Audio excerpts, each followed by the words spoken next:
Esa tarde, mientras limpiaba el vapor del cristal de la ventana, entendí que hay silencios que matan más rápido que cualquier arma, y que yo, por no tener voz en esa casa, estaba a punto de ser cómplice de un asesinato.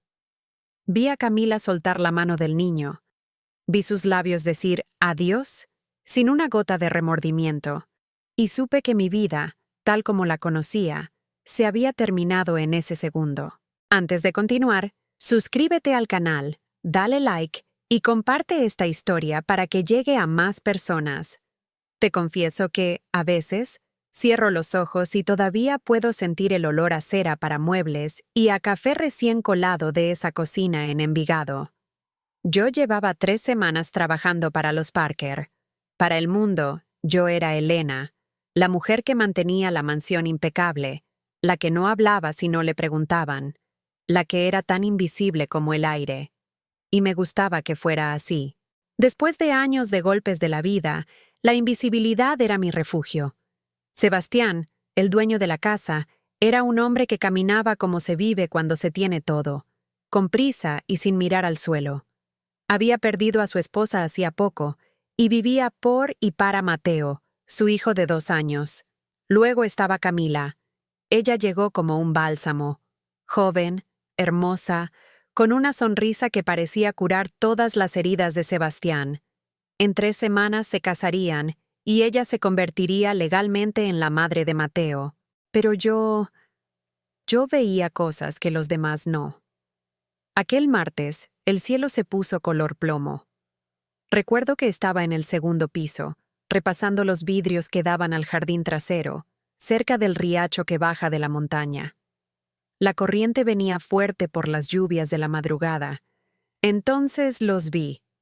Camila caminaba hacia el puente de madera con Mateo en brazos. El niño llevaba su peluche favorito, un conejo descolorido. Me detuve a mirarlos porque algo en la forma en que ella lo sostenía no estaba bien. No era el abrazo de una madre. Era la forma en que sostienes algo que te estorba. Se detuvieron en la mitad del puente. Camila miró hacia la casa, asegurándose de que nadie la veía. Yo me agaché instintivamente, ocultándome tras el marco de madera. Mi corazón empezó a latir con una fuerza que me dolía en el cuello. A través del cristal empañado, vi cómo ella ponía a Mateo sobre la baranda. El niño no lloraba. Estaba congelado, mirándola con esos ojos grandes que solo buscan protección.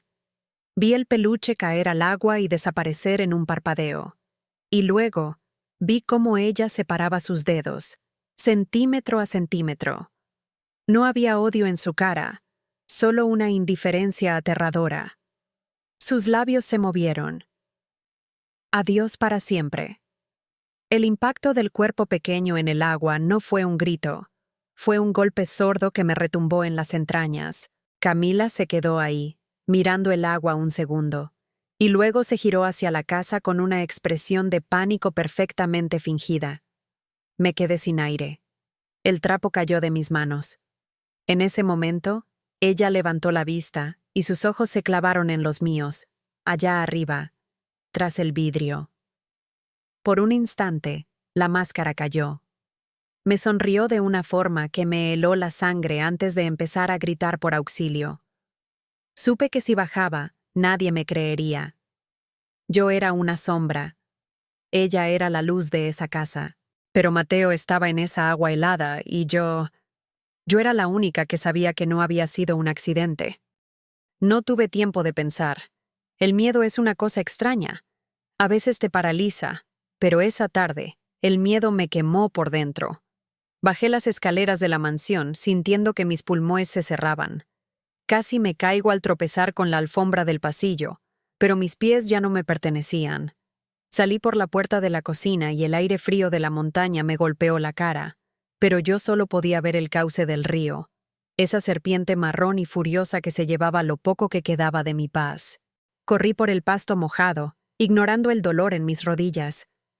A lo lejos, escuché el primer grito de Camila. ¡Ayuda! ¡Mateo se cayó! ¡Por Dios, ayuda! Su voz sonaba tan real, tan desesperada, que si yo no hubiera estado frente a ese vidrio minutos antes, le habría creído. Era una actriz perfecta. Llegué a la orilla del riacho. El agua bajaba con una violencia que arrastraba ramas y piedras. No veía nada azul, no veía movimiento. Me lancé. El frío no se puede describir. No es solo agua helada.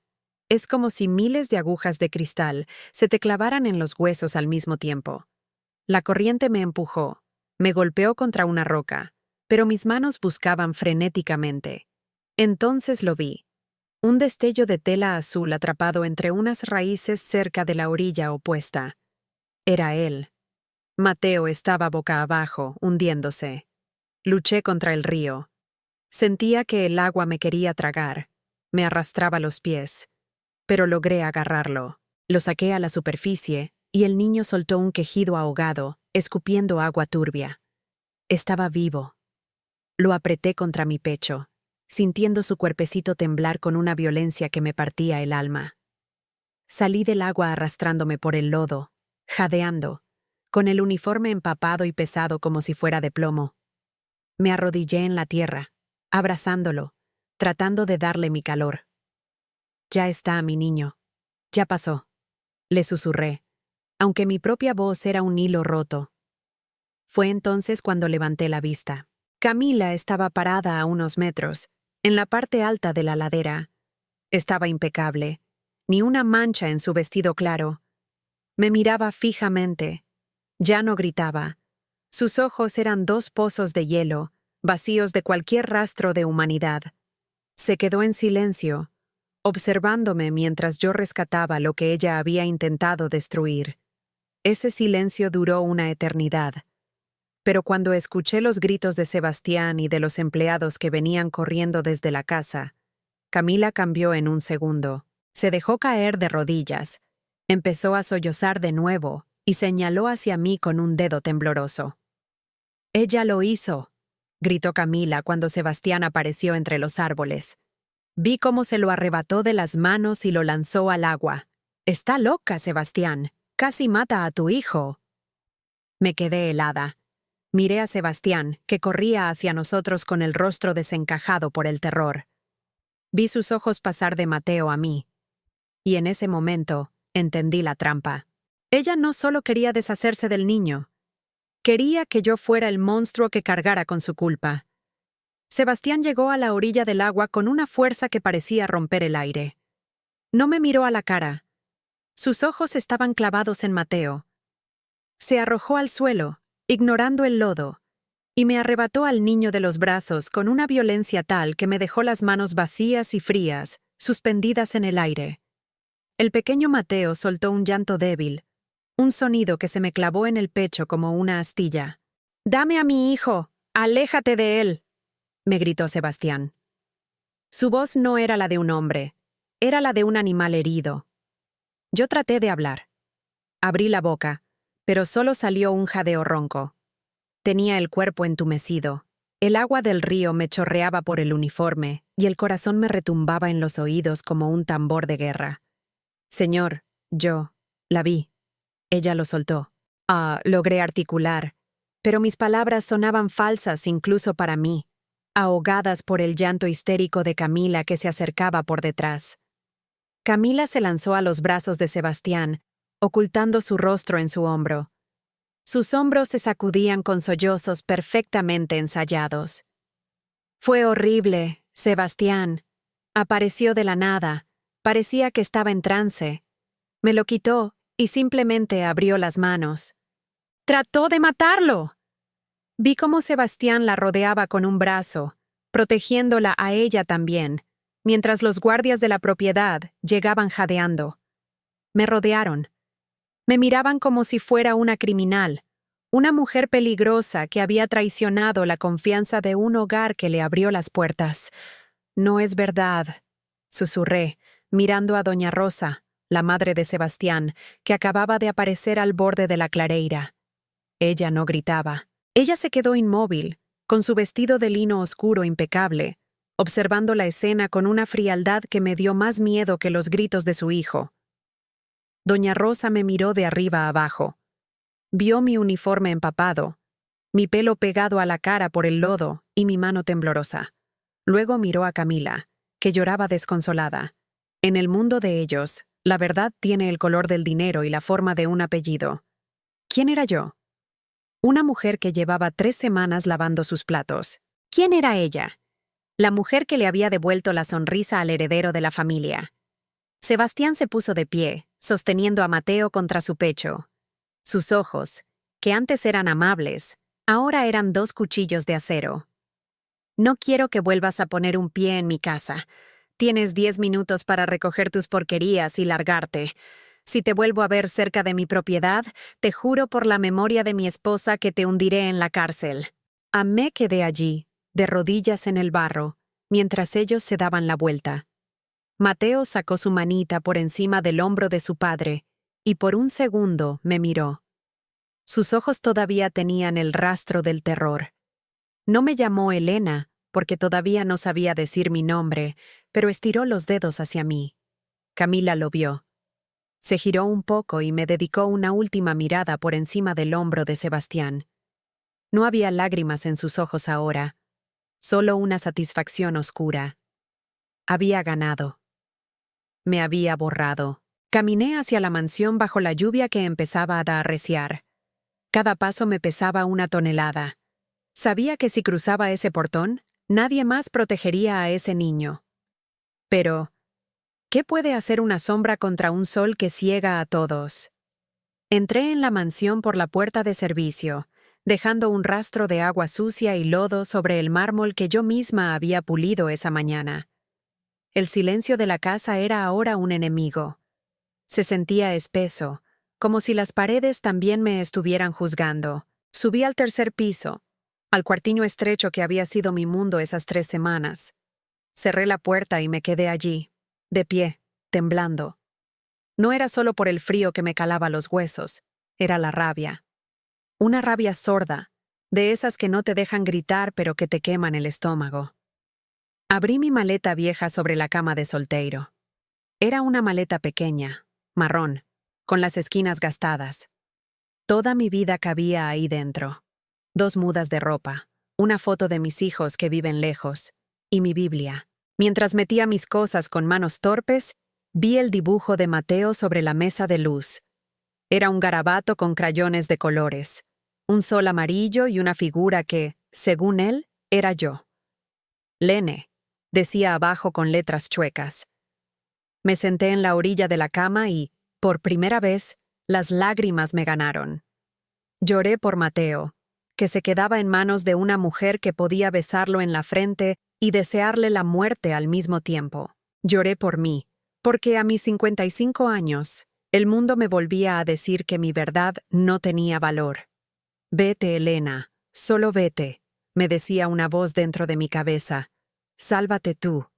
Esta gente tiene abogados, tiene poder, te van a destruir si hablas. Pero entonces recordé la mirada de Camila sobre el puente. Esa sonrisa. Ella no solo quería matar a Mateo por el dinero o por la herencia. Había algo más profundo, un odio que parecía venir de otra vida. Si yo me iba ahora, el próximo accidente, no tendría a nadie mirando por la ventana. Terminé de cerrar la maleta. Bajé las escaleras laterales para no cruzarme con nadie, pero al llegar al hall de entrada, Sebastián me estaba esperando.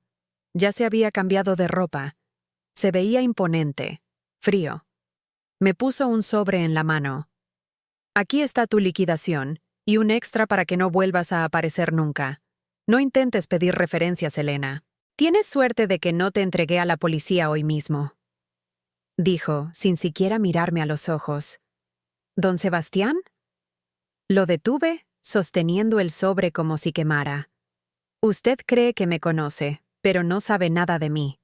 Yo no necesito su dinero extra.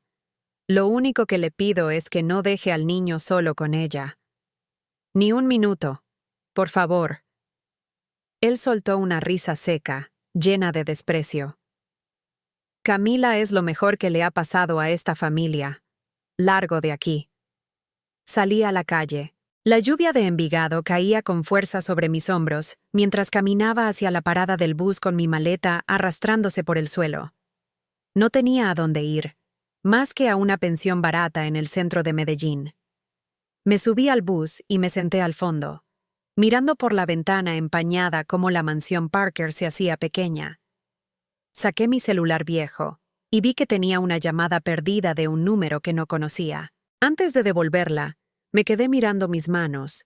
Estaban rojas, hinchadas por el agua fría del río. En ese momento, sentí que alguien me observaba desde el asiento de atrás. Me giré, pero no había nadie que pareciera sospechoso. Sin embargo, la sensación no se iba. Al llegar a la pensión, el dueño, un hombre de cara agria, me dio la llave de un cuarto que olía a humedad y a olvido.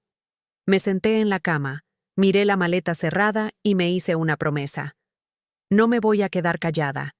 Si nadie me cree, haré que tengan que mirarme. Esa noche en la pensión fue la más larga de mi vida.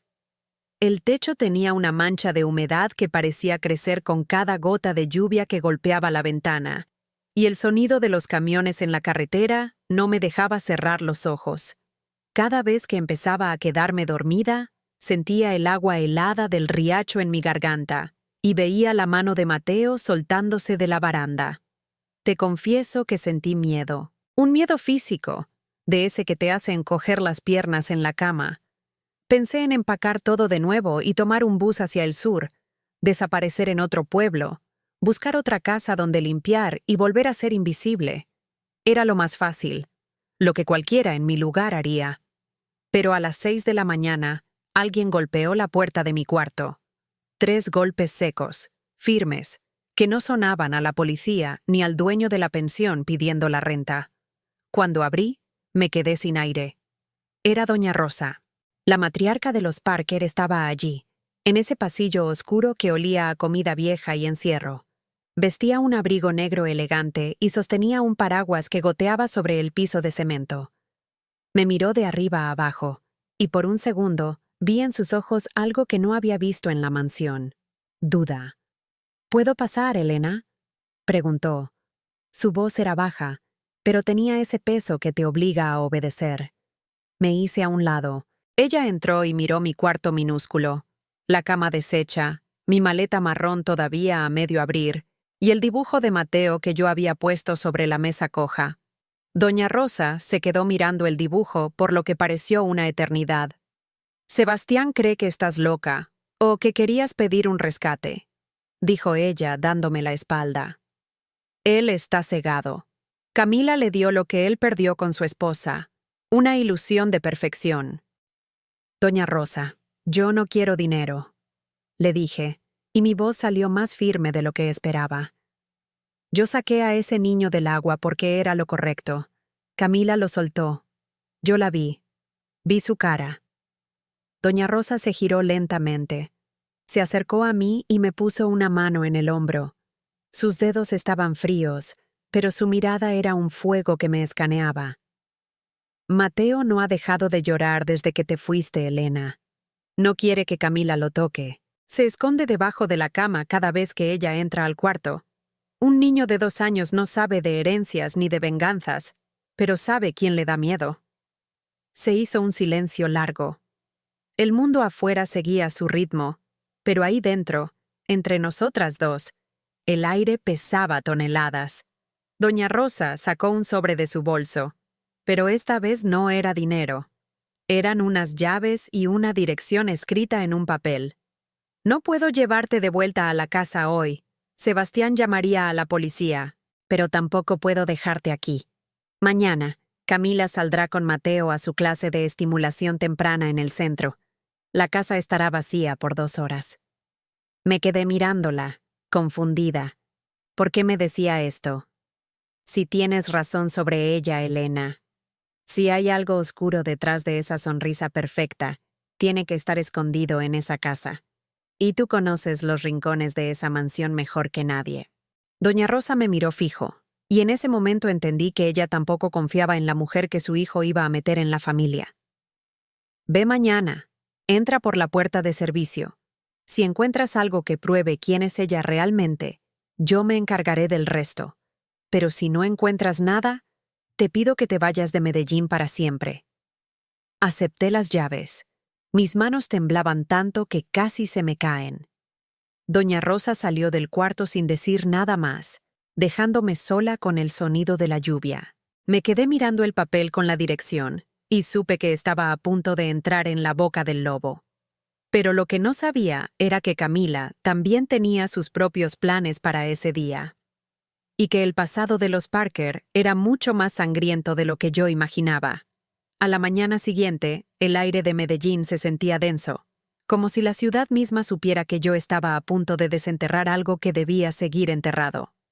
Caminé hacia la mansión con el corazón martilleando en mis costillas. Cada vez que pasaba un coche de policía, bajaba la mirada, apretando las llaves de Doña Rosa en mi bolsillo, hasta que el metal me lastimaba la palma de la mano.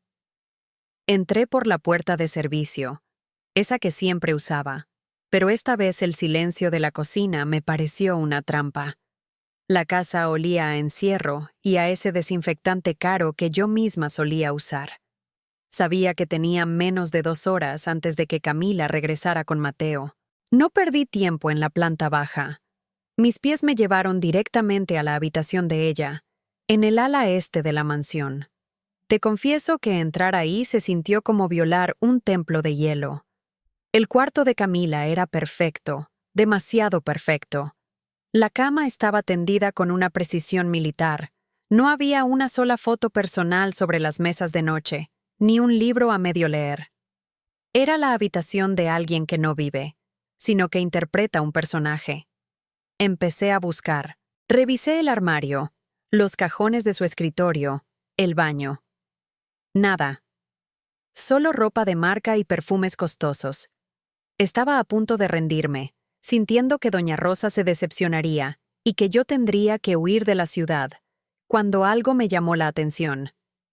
En el fondo del vestidor, bajo una alfombra de piel sintética, había una tabla del suelo que no encajaba del todo. La palanqueé con una lima de uñas que encontré en el tocador. Debajo, envuelta en una tela de terciopelo viejo, había una caja de metal pequeña, cerrada con un candado sencillo. Mi pulso se aceleró. Forcé el cierre con un clip hasta que se dio con un chasquido que me pareció un disparo en aquel silencio.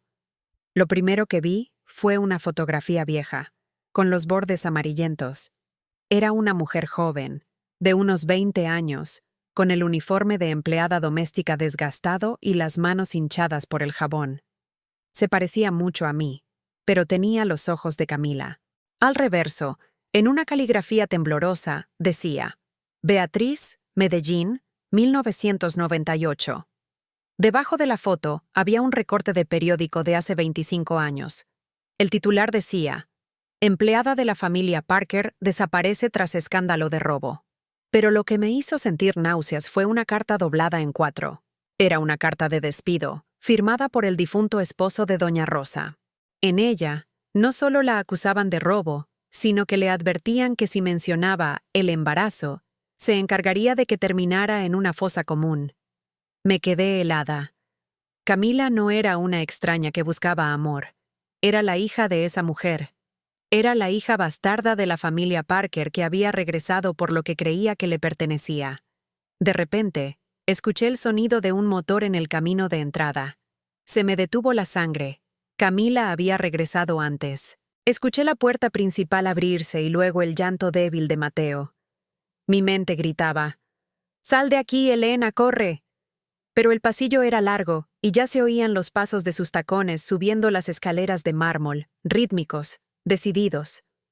Estaba atrapada en su propio cuarto con las pruebas de su mentira en mis manos. El sonido de sus tacones sobre el mármol se sentía como el tic-tac de una bomba. No tenía dónde esconderme. Ese cuarto era un altar a la perfección y yo era una mancha de suciedad en medio de él.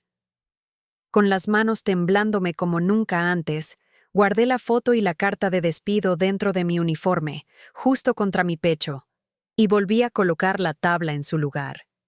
Me deslicé dentro del armario, ocultándome detrás de sus abrigos de piel. El olor a su perfume, ese aroma dulce que ahora me sabía a veneno, me envolvía. A través de la rendija de la puerta, la vi entrar. Camila no entró llorando ni cansada. Entró con una frialdad que me erizó la piel. Tiró el bolso sobre la cama y se miró al espejo. Se quedó ahí, observando su propio reflejo por un minuto entero, en silencio absoluto. Luego, hizo algo que me hizo querer gritar. Empezó a reírse.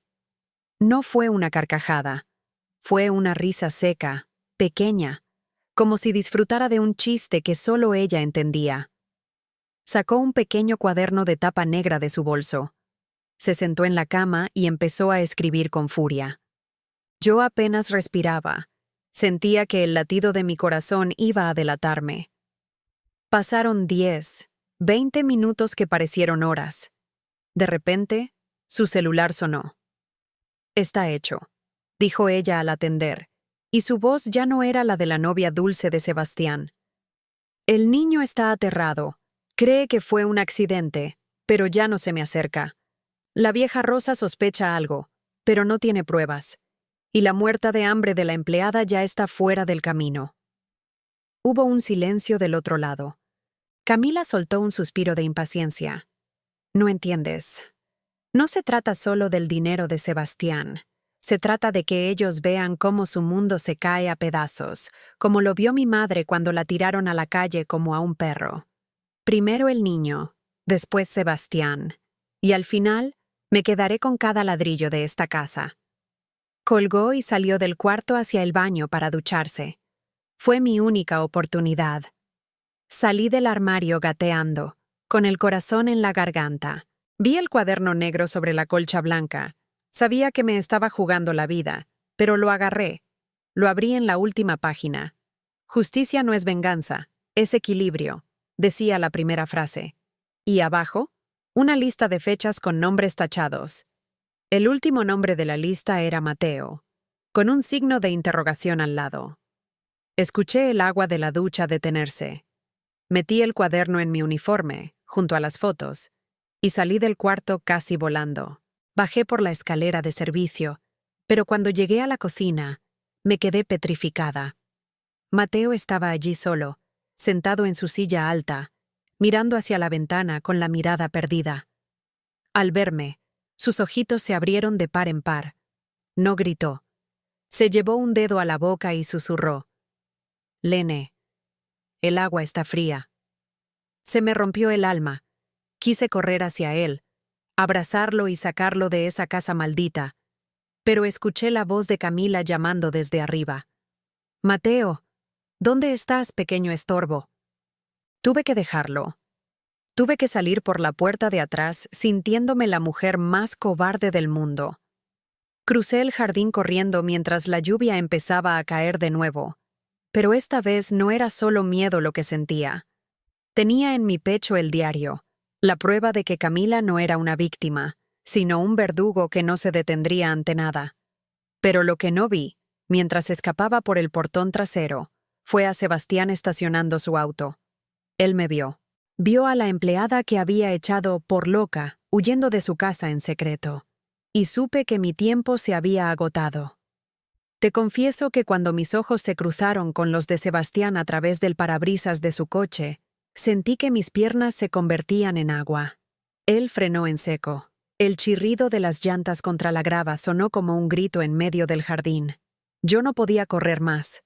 El diario y las fotos que llevaba escondidos contra mi piel pesaban más que cualquier piedra del río. Sebastián bajó del auto.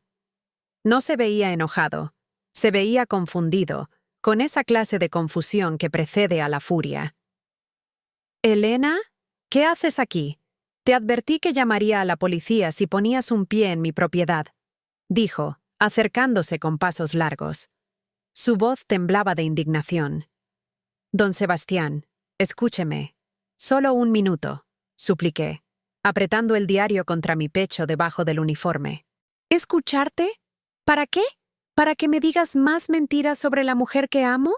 Entraste a mi casa como una ladrona», gritó, y vi cómo buscaba su celular en el bolsillo, probablemente para llamar a las autoridades. En ese momento, la puerta principal de la mansión se abrió. Camila salió al pórtico, envuelta en una bata de seda blanca, con el cabello aún húmedo de la ducha. Al vernos, su rostro cambió por una fracción de segundo. Vi el pánico puro en sus ojos, pero lo reemplazó de inmediato con esa máscara de vulnerabilidad que tan bien sabía usar. «Sebastián, gracias a Dios llegaste», gritó ella, corriendo hacia él y fingiendo un temblor de miedo. Entró a mi cuarto. La vi salir corriendo. Me robó Sebastián. Mis joyas, mis documentos. Me siento violada en mi propia casa. «No robé nada que te pertenezca, Camila», dije, dando un paso al frente, sintiendo que el miedo se transformaba en una fría determinación. Solo recuperé lo que esta familia nunca debió perder: la verdad.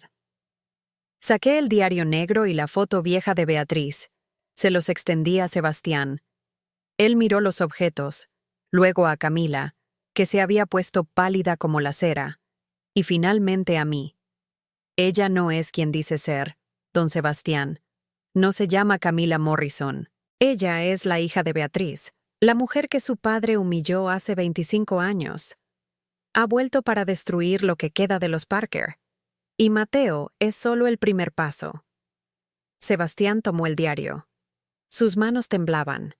Lo abrió al azar y empezó a leer.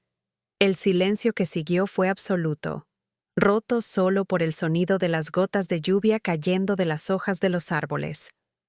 Camila trató de arrebatárselo, pero él la apartó con un brazo, sin quitar los ojos de las páginas. «Hot, justicia no es venganza, es equilibrio», leyó Sebastián en voz alta, con una voz que parecía venir de ultratumba. Levantó la vista hacia Camila. «¿Qué es esto? ¿Quién eres tú?» Camila dejó de llorar. Se enderezó, y por primera vez en toda la historia, la vi sin disfraces. Su mirada era de un azul eléctrico, cargada de un odio tan antiguo que parecía no tener fin. «Soy la justicia que tu padre no tuvo el valor de enfrentar», escupió ella, y su voz ya no tenía rastro de dulzura. En ese momento, un grito agudo vino desde adentro de la casa. Era Mateo, pero no era un llanto de berrinche, era un grito de puro terror. Todos nos quedamos congelados. El niño estaba solo en la cocina, o eso creíamos. El grito de Mateo cortó el aire como un cristal roto. No hubo tiempo para explicaciones ni para el odio que emanaba de Camila. Sebastián soltó el diario sobre la grava y corrió hacia la casa como si su vida dependiera de ello. Yo lo seguí, ignorando el dolor punzante en mis rodillas, y detrás, con pasos lentos y calculados, venía ella. Al entrar en la cocina, la escena me detuvo el corazón. Mateo estaba de pie sobre la mesa de mármol, acorralado contra la esquina, señalando hacia el suelo con un dedo tembloroso. En el piso, una jarra de vidrio pesado se había hecho añicos, y el agua se mezclaba con el jugo de uva, creando un charco que parecía sangre oscura bajo la luz de las lámparas. Pero no era el vidrio lo que lo asustaba. Era la sombra. Doña Rosa estaba de pie en el umbral de la despensa, con el rostro más blanco que su cabello de plata.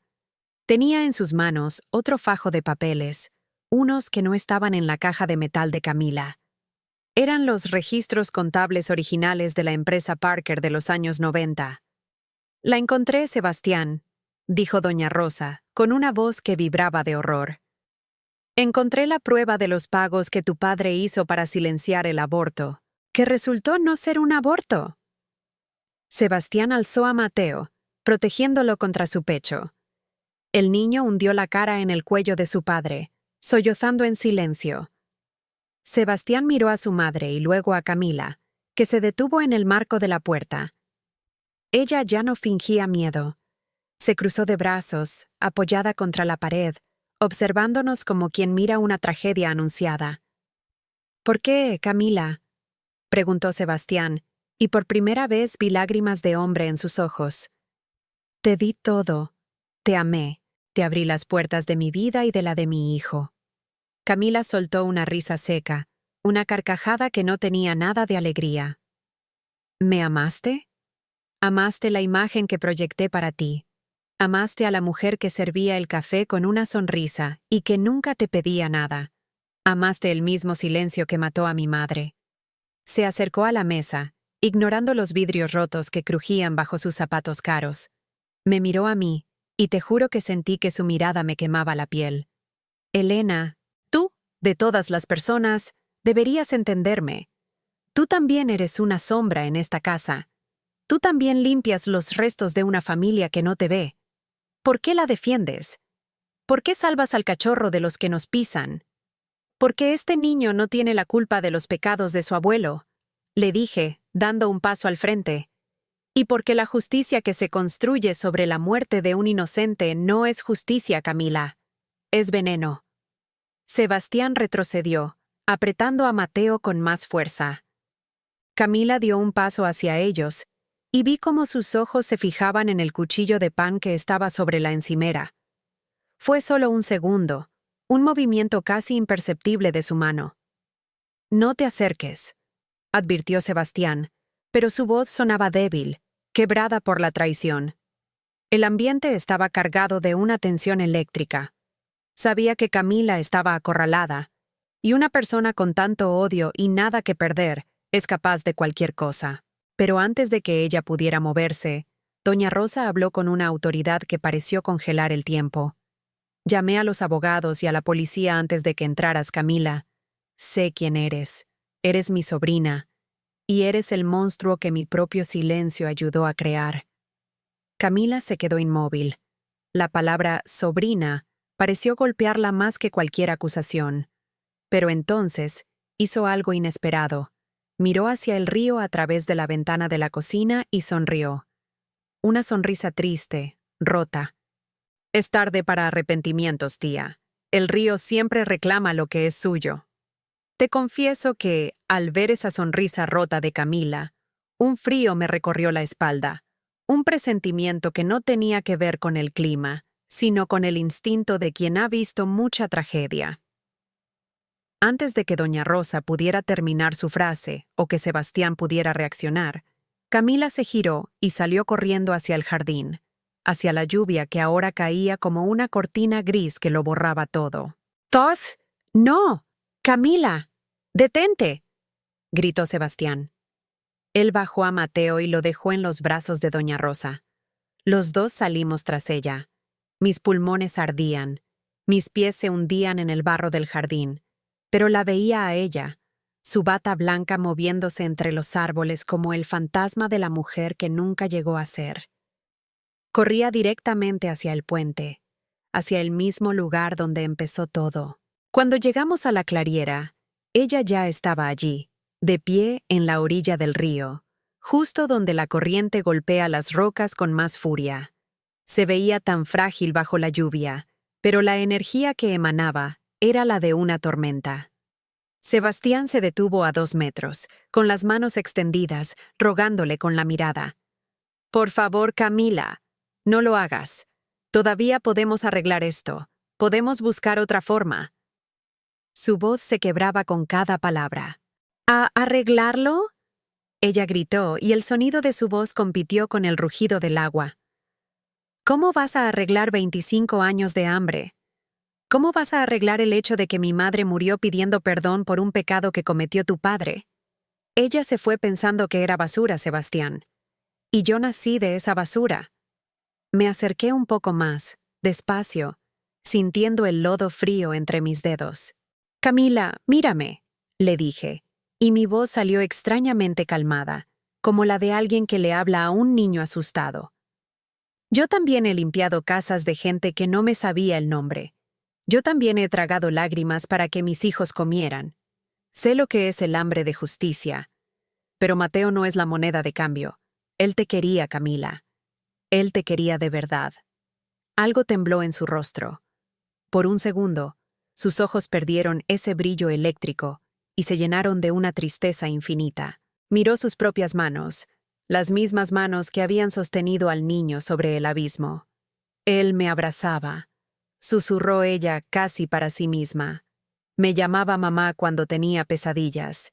Y yo sentía que si lo amaba, estaba traicionando a mi propia madre. Estaba atrapada entre el amor por un niño y el odio por una sangre que también es la mía».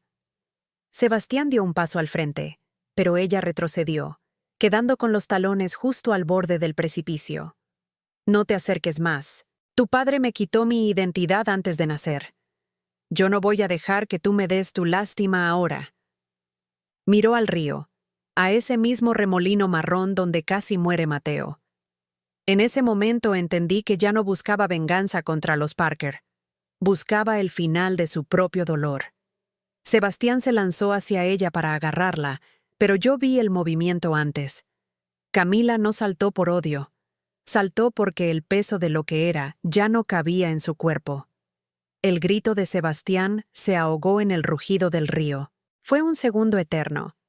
Vi cómo el cuerpo de Camila se inclinaba hacia atrás, entregándose al vacío. Pero Sebastián, con un reflejo nacido del puro instinto de quien no quiere perder a nadie más, logró aferrarla de la muñeca en el último suspiro. Ella quedó suspendida sobre el abismo, su bata blanca ondeando como una ala rota sobre el agua furiosa. «¡No me sueltes!», gritó él, aunque ella no pedía ser salvada.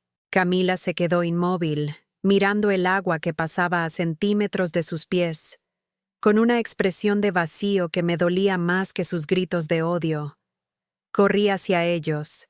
Me arrojé al lodo y agarré el otro brazo de Sebastián, ayudándolo a tirar.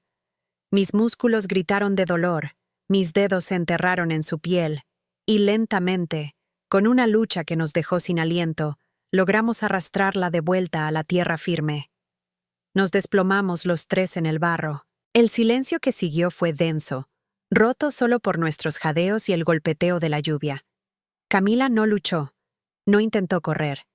Se quedó ovillada en el suelo, temblando violentamente, con los ojos fijos en la nada. La máscara de la novia perfecta, de la vengadora implacable, de la mujer de hielo, todo se había disuelto. Solo quedaba una mujer rota. Sebastián se alejó un paso, mirándola con una mezcla de horror y una compasión que me hizo entender por qué Mateo lo amaba tanto. «Se acabó, Camila», dijo él, con la voz apagada. «La policía está en camino. El diario, las fotos, todo está ahí. No puedes huir de esto». Ella levantó la vista, y esta vez, por primera vez, las lágrimas eran reales. No eran las lágrimas ensayadas de la cocina, eran lágrimas amargas que arrastraban años de veneno. «¿Por qué me salvaron?», susurró, y su voz era apenas un hilo. Yo quería que todo se detuviera. Quería dejar de ser la hija de nadie. Doña Rosa llegó a la clareira poco después, trayendo a Mateo en brazos, envuelto en una manta seca. El niño, al ver a Camila en el suelo, hizo algo que nos dejó a todos sin palabras. Se soltó de su bisabuela, caminó con sus pasitos torpes por el barro y se sentó al lado de Camila. Puso su manita pequeña sobre la rodilla de ella y le ofreció su conejo de peluche, el mismo que ella había arrojado al río y que yo, milagrosamente, había rescatado días atrás. «No llores, mami», dijo Mateo, con la inocencia que solo tienen los que no saben odiar. Vi cómo el cuerpo de Camila se sacudía por un sollozo desgarrador. Se tapó la cara con las manos y lloró como una niña, mientras el pequeño Mateo la observaba con curiosidad y Sebastián se cubría los ojos, incapaz de procesar tanta tragedia. Entendí entonces que la mayor caída de Camila no fue hacia el río, sino hacia la realidad. La verdad la había alcanzado, no para matarla, sino para obligarla a mirar las ruinas de lo que el odio había construido. La máscara había caído, y lo que había debajo era una soledad que ninguna herencia podría llenar. Las sirenas empezaron a escucharse a lo lejos, subiendo por la colina de Envigado. La justicia de los hombres estaba llegando, pero la justicia del alma ya se había cobrado su parte. El sonido de las sirenas se acercaba, tiñendo de azul y rojo las copas de los árboles, como si la policía trajera consigo una luz fría que terminara de desnudar nuestras miserias. Te confieso que en ese momento, rodeada de tanto lujo y tanta ruina, me sentí cansada. Era un cansancio que no se quitaba durmiendo. Era el peso de haber sido testigo de cómo una familia se despedazaba en nombre de un pasado que nadie quería nombrar. Los oficiales bajaron de las patrullas. Sus botas chapoteaban en el lodo con un ritmo seco, autoritario. Camila no opuso resistencia. Se dejó levantar del suelo como si fuera una muñeca de trapo. Cuando le pusieron las esposas, El sonido del metal cerrándose en sus muñecas finas fue lo único que rompió el murmullo de la lluvia. Sebastián se acercó a ella una última vez.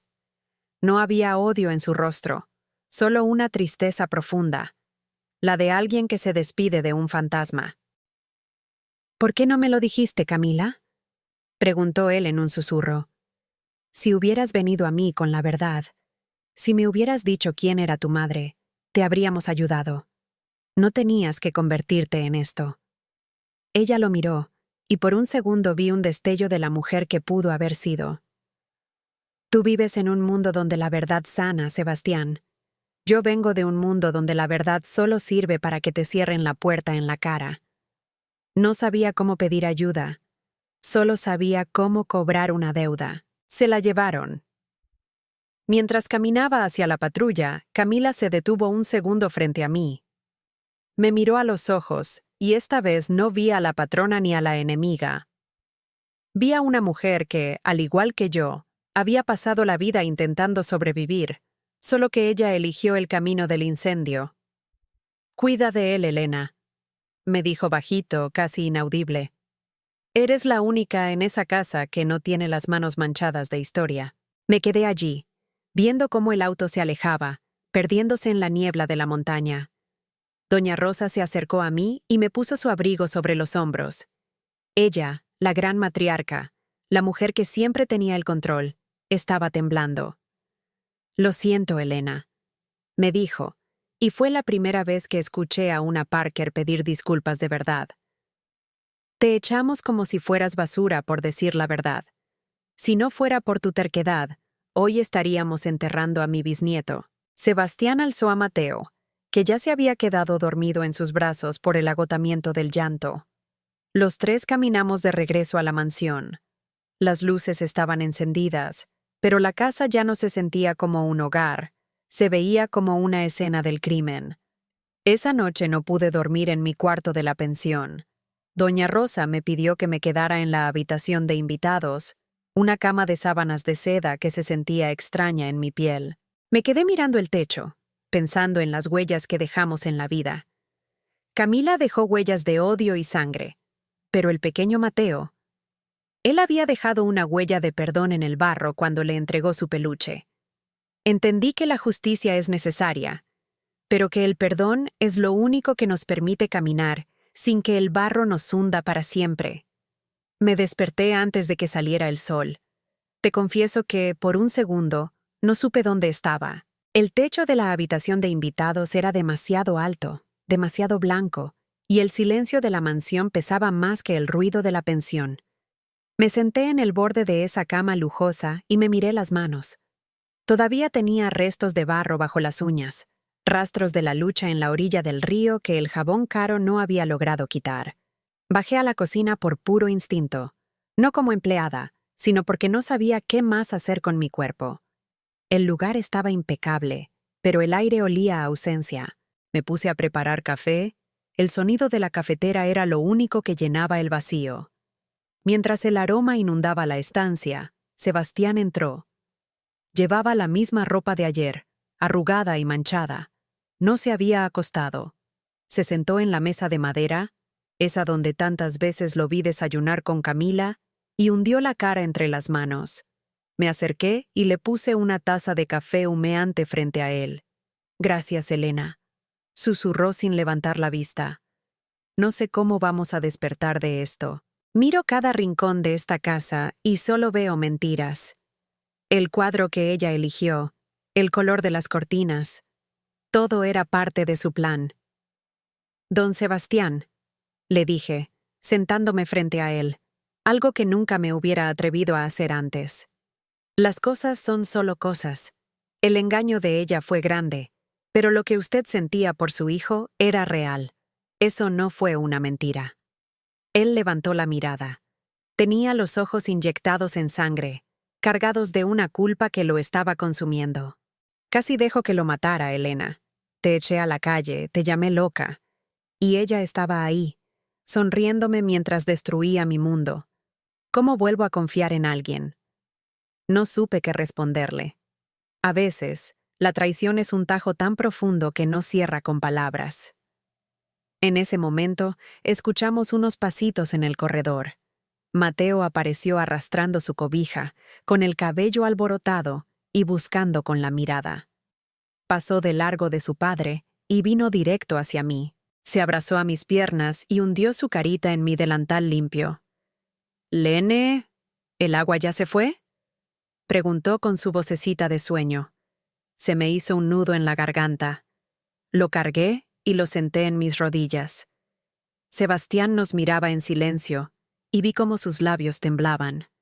Entendí que la casa podía estar llena de fantasmas y de secretos de familia, pero en ese abrazo pequeño, en esa confianza ciega de un niño que solo quería sentirse a salvo, estaba la única verdad que importaba. El sol empezó a asomarse por las montañas de Envigado, iluminando el jardín donde ayer casi se acaba todo.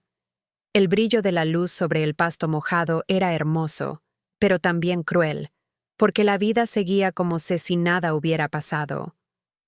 Esa mañana, Sebastián tomó una decisión que cambiaría todo. Miró la casa, miró a su hijo, y luego me miró a mí con una seriedad que me dio escalofríos. «Elena, esta casa necesita una limpieza que no se hace con agua y jabón, y yo necesito a la única persona que fue capaz de ver la oscuridad cuando todos los demás estábamos ciegos. Te confieso que, aunque la mansión intentaba recuperar su ritmo, el aire se sentía distinto. Una semana después de todo, Sebastián me pidió que recogiera las últimas pertenencias de Camila, que la policía no se había llevado como evidencia. Entrar en ese cuarto de nuevo fue como caminar sobre brasas. Todo seguía ahí, sus cremas, su seda, el vacío de una vida construida sobre un escenario. Encontré un sobre pequeño, de papel basto, escondido bajo el colchón. No tenía remitente, pero sabía que era para mí. Me senté en la alfombra, en el mismo lugar donde ella solía peinarse, y sentí que mis manos hormigueaban. «Elena», decía la carta con una caligrafía que ya no era firme ni elegante, sino errática.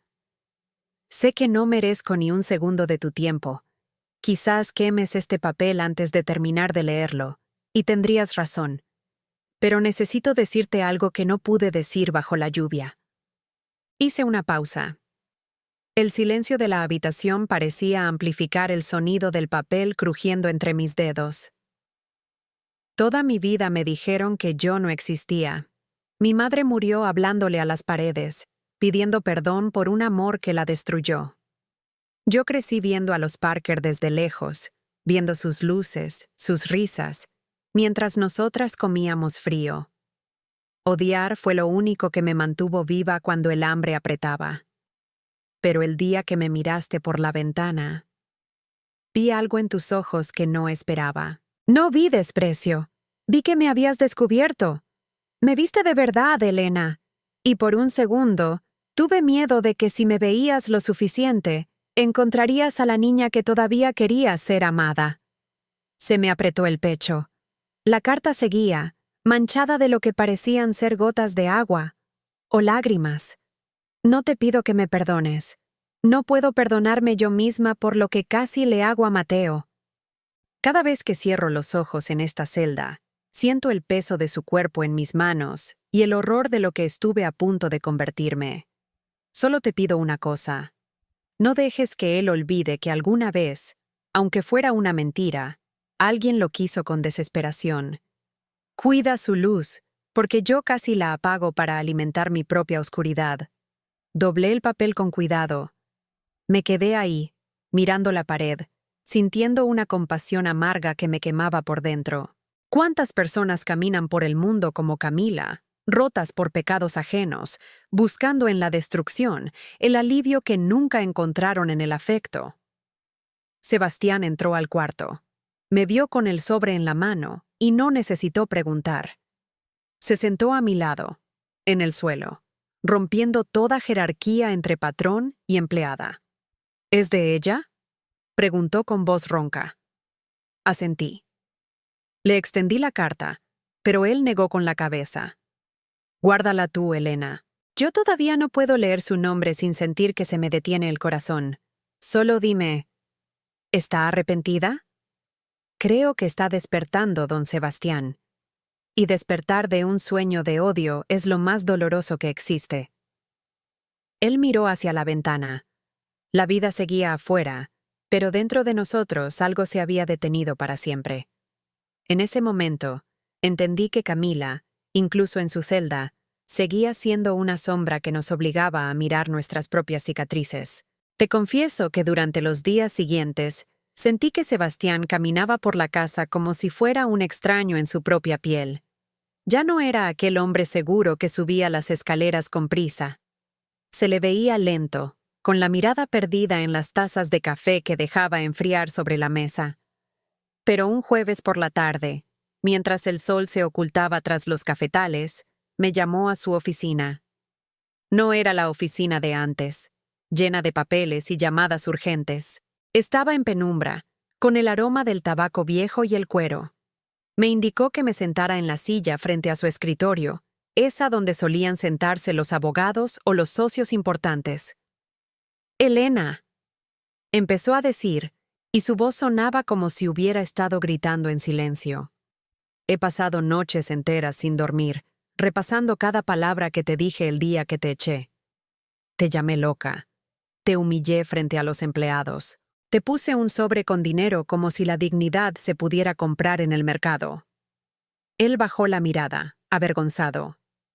Yo apreté mis manos sobre el regazo, sintiendo el nudo en la garganta que siempre aparece cuando alguien reconoce tu dolor. «Si no hubiera sido por ti», continuó Sebastián levantándose para caminar hacia la ventana, «yo hoy no tendría nada, ni a mi hijo ni mi cordura. Estaría viviendo una mentira con la mujer que casi destruye mi linaje. Y lo peor, Elena, lo peor es que tú me lo advertiste y yo te pisé como si fueras nada». Él se giró y me miró directamente a los ojos. Me sorprendió ver que no había rastro de altivez.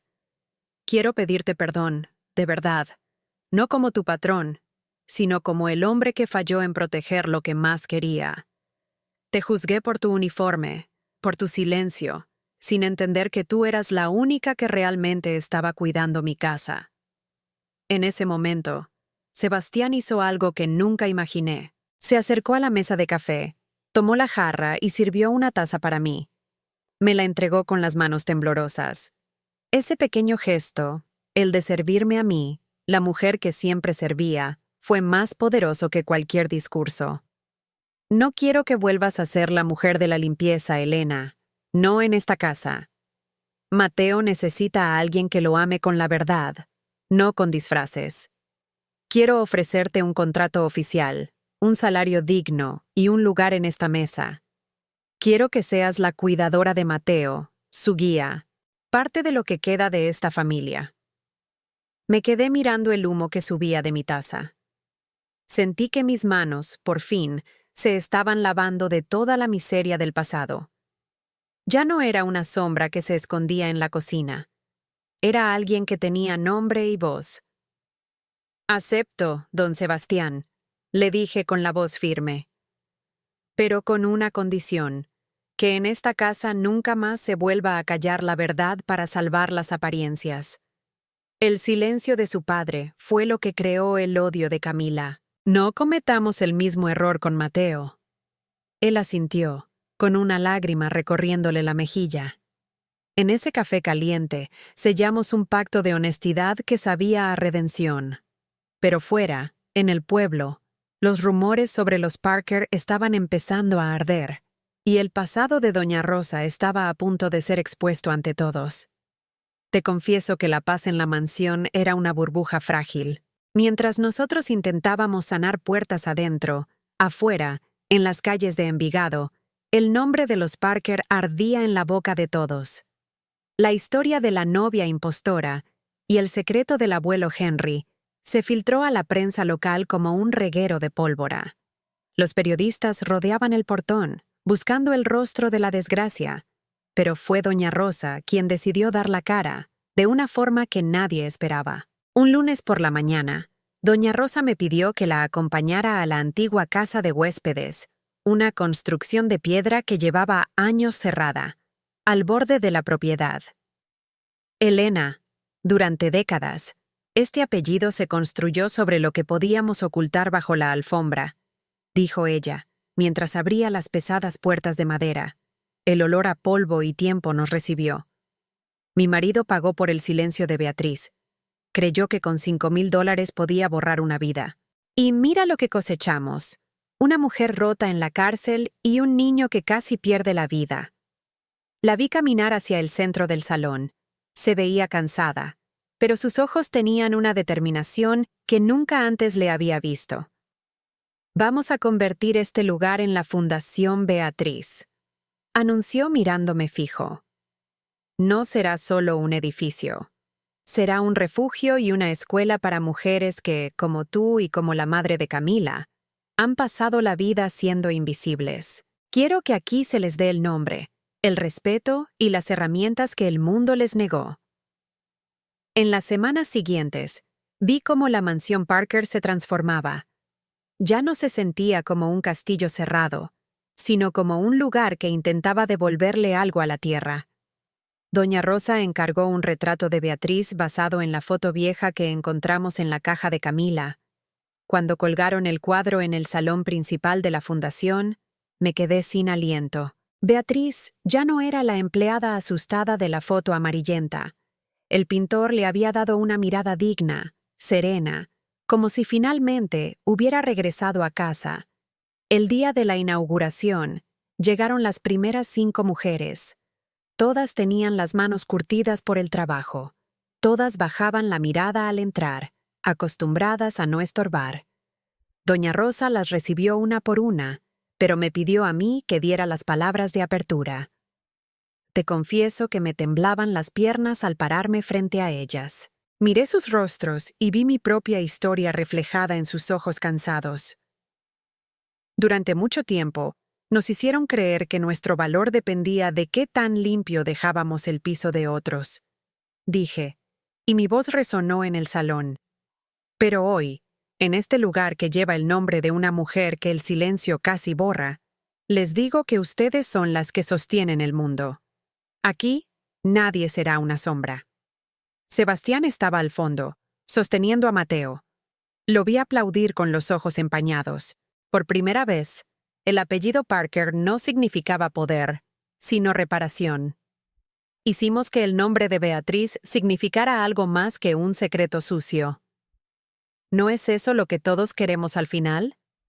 Que cuando nos hayamos ido, alguien pueda decir nuestro nombre y sentir orgullo en lugar de vergüenza. El legado de Beatriz finalmente era la luz, no la oscuridad. Te confieso que, a veces, el destino tiene una forma muy extraña de cerrar las heridas. Han pasado los meses, y aunque el eco de los gritos en el río todavía me despierta algunas madrugadas, la casa ha empezado a respirar de nuevo. Ya no hay rastro del perfume de Camila, ni de esa perfección fría que nos obligaba a caminar de puntillas. Ahora, el salón principal está lleno de los juguetes de Mateo, y de ese desorden hermoso que solo traen los niños que se sienten a salvo. Una tarde, mientras el sol de Antioquia se ponía tiñendo los cafetales de un naranja encendido, salí al jardín a buscar a Mateo.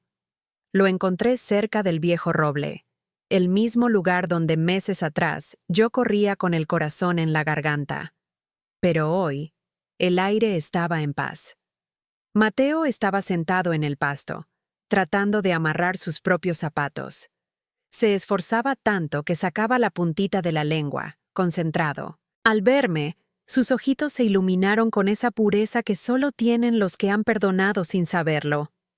Se puso de pie y corrió hacia mí con sus pasitos torpes, tropezando con una raíz, pero antes de que tocara el suelo, lo atrapé en el aire. «¡Abuela Lene!», gritó, riendo mientras lo subía a mis hombros. Se me detuvo el mundo un segundo. Abuela Lene. No soy su sangre, no llevo el apellido Parker, y mis manos siguen teniendo las marcas de años de fregar suelos ajenos. Pero en su boca, esa palabra sonaba como el título más noble que he recibido en mi vida. Lo apreté contra mí, aspirando ese olor a shampoo de bebé, a sol y a inocencia. Sí, mi niño, aquí estoy. Le susurré, mientras él apoyaba su cabecita en mi hombro. Sebastián nos miraba desde el porche. Ya no era el hombre rígido de antes. Ahora vestía ropa sencilla y se tomaba el tiempo de jugar en el lodo con su hijo. Me hizo un gesto de agradecimiento con la cabeza, un gesto que decía más que 1000 contratos. Él entendió que yo no era la empleada que rescató a su hijo. Yo era la mujer que le estaba enseñando a Mateo que el mundo puede ser un lugar bueno, a pesar de las sombras. Entendí entonces que mi vida entera me había preparado para esto. Todas esas décadas de ser invisible, de observar en silencio, de tragarme el orgullo. Todo había sido para que, en el momento justo, yo tuviera la vista lo suficientemente clara para detectar el peligro y el corazón lo suficientemente fuerte para sostener a este niño. Mateo no lleva mi sangre, pero lleva mi alma en cada uno de sus pasos. Yo le di una segunda oportunidad de vivir, pero él me dio una razón para dejar de ser una sombra y empezar a vivir yo también. El amor maduro no es el que busca finales de cuento de hadas. Es el que se queda después de la tormenta para ayudar a reconstruir lo que el viento se llevó. Te confieso que, después de todo lo que vivimos, a veces me siento en la baranda de la mansión, con una taza de café entre las manos, simplemente a ver cómo el sol se oculta tras las montañas. El café aquí en Envigado tiene un aroma que te abraza el alma, pero hoy sabe a algo más. Sabe a paz. Sabe a esa calma que solo llega cuando ya no tienes secretos que esconderle al espejo. Si entras a la sala principal, verás un pequeño marco de madera en la pared, cerca de la chimenea. Dentro no hay un título universitario, ni una foto de gala. Hay un zapatito de lana azul, todavía un poco manchado por el lodo de aquel día en el río. Sebastián quiso tirarlo. Decía que era un recuerdo doloroso, pero yo le pedí que lo dejáramos ahí, para que nunca olvidemos que la vida se puede perder en un segundo, pero que también se puede recuperar si hay alguien dispuesto a mirar donde los demás cierran los ojos. Camila sigue cumpliendo su condena. Doña Rosa y yo la visitamos una vez al mes.